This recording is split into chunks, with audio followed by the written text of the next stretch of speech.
हाँ तो जय हिंद साथियों, अपन क्या पढ़ रहे थे? मेवाड़ का इतिहास, एक रोचक कहानी। मेवाड़ का इतिहास कहाँ तक स्टार्ट कर दिया था? स्टार्टिंग अपन ने कर दी थी, उसमें अंदर गुहिल के बारे में अपने समझा दिया था।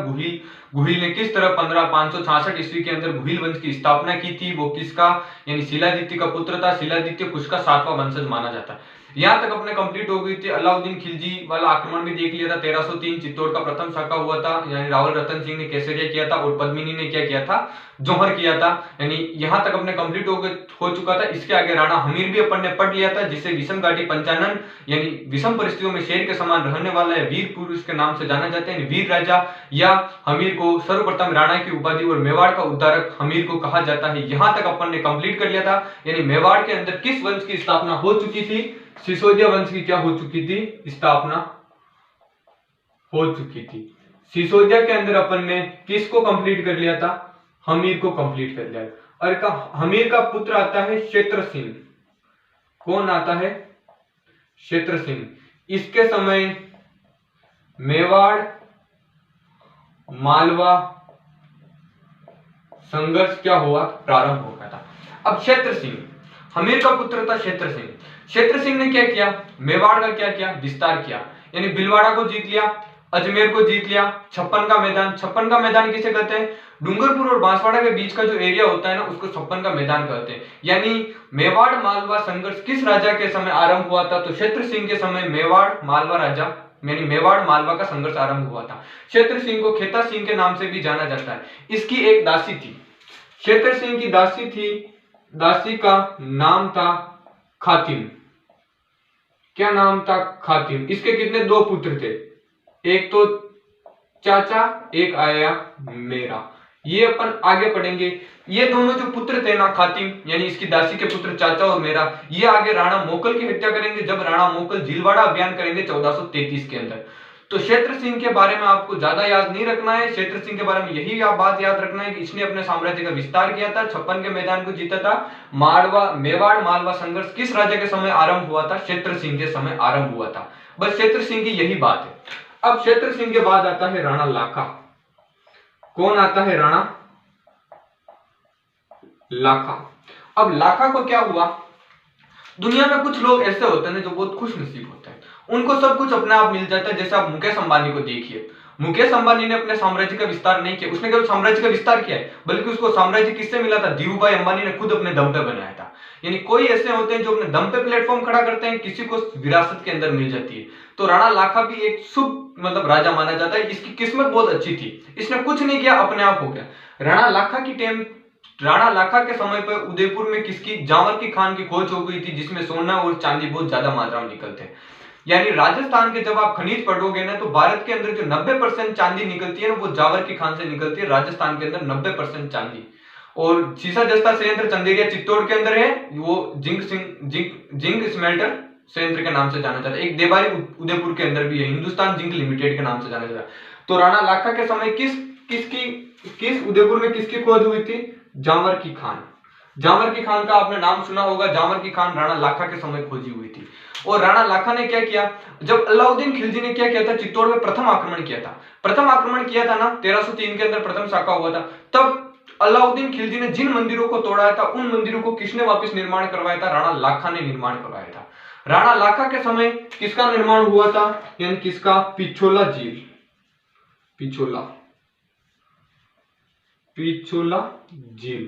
पिछोला झील का निर्माण कैसे हुआ? 2 बंजारे थे, एक चिड़िया मार, एक चिड़िया टोक। एक ही नाम बोला जाता है, कोई कहता है चिड़िया मार, कोई कहता है चिड़िया टोक। यानी चिड़िया मार नामक बंजारा था ना, उसके 2 बेल थे। वो बेल क्या हुए थे? शहीद हो गए थे। तो उस बेलों की याद में चिड़िया मार बंजारे ने किसका निर्माण करवाया था? उदयपुर के अंदर पिछोला झील का निर्माण करवाया था। उस समय राजा थे लाखा। अब राणा लाखा के समय पे ही बना था किसका? नटनी का चबूतरा। आपको मेरी राइटिंग समझ में नहीं आ रही, आप राइटिंग पे ध्यान में देना, शब्दों पे ध्यान देना। बस मैं क्या लिख रहा हूं, हिंदी मेरी थोड़ी बहुत वीक है, यानी हिंदी आती नहीं है, लिखना आती नहीं है। बहुत साल हो गए हिंदी पढ़े हुए। राणा लाखा के टाइम पे जावर की खान की खोज हुई थी, पिछोला झील का निर्माण हो गया और नटनी का चबूतरा खोजा गया था। अब नटनी का चबूतरा यानी उस समय क्या हुआ था? मेवाड़ के अंदर एक नटनी आई थी। आप कहानी सुनना। मेवाड़ के अंदर एक नटनी आई थी, उसका नाम था गलकी। नटनी का नाम क्या था? गलकी था। उसने क्या किया था, वो नाटक दिखाती थी, यानी नट थी तो नट जनजाति क्या करती है, या तो कठपुतली खेलती। कठपुतली किससे बनती है? अड़ुआ की लकड़ी से बनती है, अड़ुआ की लकड़ी से कठपुतली बनती है। यानी वो क्या करती थी, एक साइड से रस्सी बांधती, दूसरी साइड से रस्सी बांधती। यानी मान लो इधर इसने रस्सी बांधी, इधर इस रस्सी बांधी, इसको क्या करती थी, ये पार करती थी, इधर से उधर जाती थी। अब क्या हुआ, राणा लाखा को पता चला कि मेरे साम्राज्य में ऐसी कौन सी मतलब नटनी आई, उसकी इतनी प्रशंसा हो रही। उस नटनी का नाम क्या था? गलकी। क्या नाम था? गलकी था। ये नटनी आई थी, गलकी आई थी। राणा लाखा ने उसको दरबार में बुलाया कि बोला, ए गलकी, अगर तू पिछोला झील को पार कर ले तो मैं तुझे आधा साम्राज्य दे दूंगा। तो गलकी नामक नटनी ने क्या की, शर्त स्वीकार कर ली, और पिछोला झील के इधर से इधर रस्सी बांधी गई, और नटनी क्या, गलकी क्या करने लगी, पार करने लगी। आधे से ज्यादा आई थी, और कुछ सरदारों ने मिलकर इस रस्सी को काट दिया था, क्योंकि उन्हें पता था कि अगर इसने पार कर ली तो राजा, यानी मेवाड़ में एक सिद्धांत था, प्राण जाए पर वचन न जाए। मतलब रघुवंश, यानी ये कुश के वंशज माने जाते थे, यानी रामायण में यही कहा था, प्राण जाए पर वचन न जाए। तो अगर यह पार करने देते, अगर सरदार मिलकर अगर गलकी उसको पार कर लेती पिछोला झील को, तो आधा साम्राज्य का होता, इनके हाथ से चला जाता। तो कुछ सरदारों ने मिलकर इस रस्सी को काट दिया, और नटनी क्या हो गई, उस पिछोला झील के अंदर मर गई, और पिछोला झील के अंदर ही वो दब गई।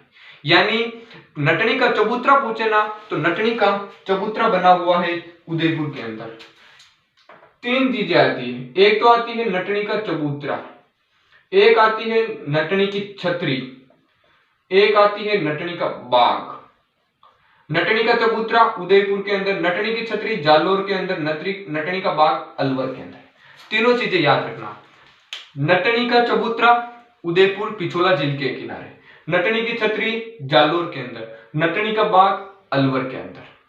तो ये आप समझ रहे होंगे। और पिछोला झील के किनारे क्या बने हुए, जग मंदिर और जग निवास। पहले क्या बनाते हैं, मंदिर बनाते, तो पहले जग मंदिर बने थे, फिर जग निवास बनाएंगे, वो अपन जगत सिंह पढ़ेंगे ना, तब पढ़ेंगे। तो राणा लाखा के टाइम पे जामर की खान की खोज हुई थी, पिछोला झील का निर्माण करवाया था, चिड़िया टूक नामक बंजारे ने, नटनी का चबूतरा बनाया था, गलकी नामक नटनी आई थी, उसकी मृत्यु हो गई थी पिछोला झील के अंदर, उसी की याद में नटनी का चबूतरा बनाया था। बल्कि नटनी की छतरी पूछे तो जालोर, नटनी का बाग पूछे तो अलवर। अब राणा लाखा की एक इंटरेस्टिंग बात और देखते हैं।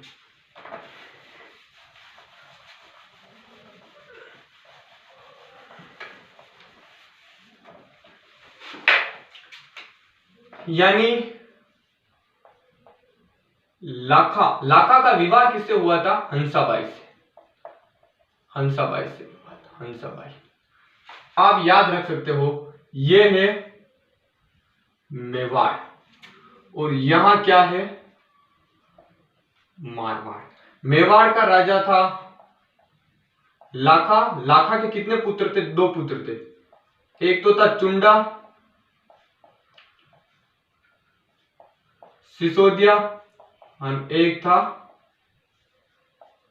राघव देव। इधर मारवाड़ का राजा था रणमल्ली था, राव चुंडा था। कौन था, राव चुंडा। इसके कितने, इसके जो एक फर्स्ट वाली, इसके दो पत्नियां थी, एक पत्नी थी किशोरी देवी। कौन थी, किशोरी देवी। इसका जो पुत्र था कान्हा था, और इधर था रणमल, एक इसका पुत्र था रणमल। रणमल की ही सिस्टर थी कौन, हंसाबाई, हंसाबाई। अब क्या हुआ, आप याद रखना। देखो किशोरी देवी थी ना, किशोरी देवी के पापा ने दहेज में क्या दिया था, मंडोर दिया था। मान लीजिए आपके दो पत्नियां हैं, अभी तो एक भी नहीं होगी क्योंकि नौकरी नहीं होगी। मान लीजिए आपके दो पत्नियां, मान के खुश हो जाइए आप तो। मान लीजिए आपकी दो पत्नियां, एक पत्नी के पापा बहुत अमीर है, वो आपको दे दे मान लो अल्टो गाड़ी, आपको मतलब गिफ्ट में देती, और एक लड़की के पापा ने कुछ नहीं दी, अलमारी और तिजोरी देती। तो आप किसका फेवर ज्यादा करोगे, जो आपको अल्टो गाड़ी दी होगी ना, उस लड़की का आप ज्यादा फेवर करोगे, यानी उसके आप ज्यादा ख्याल रखोगे। तो राव जो मारवाड़ का राजा था ना, राव चुंडा, चुंडा की पत्नी थी ना किशोरी देवी, किशोरी देवी के पापा ने इसको मंडोर क्या दिया था, दहेज में दिया था। मंडोर वही है जहां रावण की एकमात्र मंदिर बना हुआ, रावण का मंदिर कहाँ है, मंडोर। यानी रावण अपने क्या लगते हैं, फूफा जी लगते हैं। पूरे राजस्थान में दिवाली बहुत अच्छी तरीके से मनाई जाती है, पूरे भारत में केवल मंडोर में दशहरे के दिन क्या मनाया जाता है, दुख मनाया जाता है, क्योंकि उस दिन उनके फूफा जी मर गए थे। तो किशोरी देवी का पुत्र था कान्हा, और इधर रणमल की बहन थी हंसाबाई। यानी इसकी मतलब दो पत्नियां थी, किशोरी देवी का पुत्र कान्हा, दूसरी पत्नी का पुत्र था रणमल का हंसाबाई। यानी टुंडा सिसोदिया ने किशोरी देवी के प्रभाव में आकर राजा किसे बना दिया, राजा बना दिया था कान्हा को। तो रणमल ने क्या कहा, रणमल ने कहा कि मैं अपनी जो बहन है ना हंसाबाई की शादी कराना चाहूंगा टुंडा सिसोदिया के साथ में। यानी ये शादी टुंडा सिसोदिया के साथ में कराना चाहता था, लेकिन इसने जो नारियल बेचा था ना, नारियल वो गलती से किसको दे दिया, राणा लाखा को दे दिया गया। हाँ, रणमल ने कहा कि मैं अपनी बहन की शादी टुंडा सिसोदिया से कराऊंगा, लेकिन गलती से नारियल राणा लाखा को दे दिया गया। अब राणा लाखा को नारियल दे दिया गया, तो उसके पश्चात क्या हुआ, टुंडा सिसोदिया ने मना कर दिया कि मेरे पापा को अगर नारियल दिया है तो मेरे पापा से ही शादी करनी पड़ेगी। फिर रणमल ने एक शर्त रखी टुंडा सिसोदिया के सामने कि मैं शादी तो तेरे पापा लाखा से करवा दूंगा, लेकिन तू एक शर्त मान, यानी मेरी बहन हंसाबाई का जो पुत्र होगा ना वही मेवाड़ का राजा बनेगा। यानी राजा कौन बनेगा, हंसाबाई का जो पुत्र होगा ना वो क्या बनेगा, मेवाड़ का राजा बनेगा। तो राजा की शर्त किसकी रखी, इसका जो पुत्र होगा ना वो क्या बनेगा, राजा बनेगा। तो टुंडा सिसोदिया ने क्या कर ली, शर्त मान ली, और टुंडा सिसोदिया कहां चले गए, मांडू चले गए। इसीलिए तो टुंडा सिसोदिया को क्या कहा जाता है, मेवाड़ का भीष्म पितामह। यानी मेवाड़ का भीष्म पितामह या मेवाड़ का राम किसे कहते हैं, टुंडा सिसोदिया। यानी टुंडा सिसोदिया को किस नाम से जाना जाता है, मेवाड़ का भीष्म पितामह या मेवाड़ का राम, क्योंकि भीष्म पितामह ने भी प्रतिज्ञा की थी, और राम ने भी अपने पापा के सुख के लिए पूरा जिंदगी भर वनवास किया था। जिंदगी में याद रखना, अगर जिंदगी में कठिनाइयां आ रही है ना तो वही आपको सफल बनाएंगे। मतलब अगर राम भगवान मान लीजिए कि उस समय अगर नहीं त्यागा होता, वो तो बोल सकते थे कि मैं वनवास क्यों जाऊं, आपने मेरी बड़ी मम्मी को वचन दिया तो आप पूरा कीजिए, दशरथ को बोल देते। लेकिन राम ने सहजता से स्वीकार किया अपने जीवन के संघर्ष को। अगर राम उस समय वनवास पे नहीं गए होते ना तो उनके नाम के आगे आज श्री नहीं लगा होता, उनको केवल राम कह के पुकारा जाता। कुछ नहीं करते, बस वनवास के अंदर रहे, मतलब कुछ नहीं करते, अगर वनवास नहीं जाते तो राज दरबार संभालते और मर जाते, लोग उनको याद नहीं कर रहे। आप जिंदगी में कठिनाइयों से गुजर रहे हो, जिंदगी में संघर्ष आ रहे हैं, तो समझ लीजिए आपके भगवान परीक्षा ले रहा है। इस परीक्षा में अपन को क्या होना है, पास होना है। तो आप समझ गए होंगे कि राणा लाखा का विवाह हंसाबाई से कैसे हुआ। मेवाड़ का राजा था राणा लाखा, और मारवाड़ का था टुंडा सिसोदिया। टुंडा सिसोदिया के दो पत्नियां थी, एक थी किशोरी देवी को दहेज में मिला हुआ था मंडोर, और इसका पुत्र था कान्हा। इधर था दूसरी पत्नी का पुत्र था रणमल और हंसाबाई। यानी राजा ये बनना चाहिए था, राजा इसे बनाया। तो रणमल ने कहा कि मैं अपनी बहन हंसाबाई का विवाह टुंडा सिसोदिया के साथ करूंगा, लेकिन गलती से नारियल किसे दे दिया गया, राणा लाखा को दे दिया गया। तो रणमल ने कहा, टुंडा सिसोदिया ने मना कर दिया कि मैं अब शादी नहीं कर सकता हूं, क्योंकि मेरे पापा को क्या दे दिया गया, नारियल दे दिया गया। तो हंसाबाई, तो रणमल ने फिर टुंडा सिसोदिया से वचन मांगा कि मेरी जो बहन का जो पुत्र होगा ना वो राजा बनेगा, बल्कि तेरा पुत्र राजा नहीं बनेगा। तो टुंडा सिसोदिया ने जिंदगी भर शादी नहीं की, ब्रह्मचारी का रूप धारण किया। इसीलिए इसको क्या कहा जाता है, मेवाड़ का भीष्म पितामह या मेवाड़ का राम। किसे कहा जाता है, टुंडा सिसोदिया को कहा जाता है।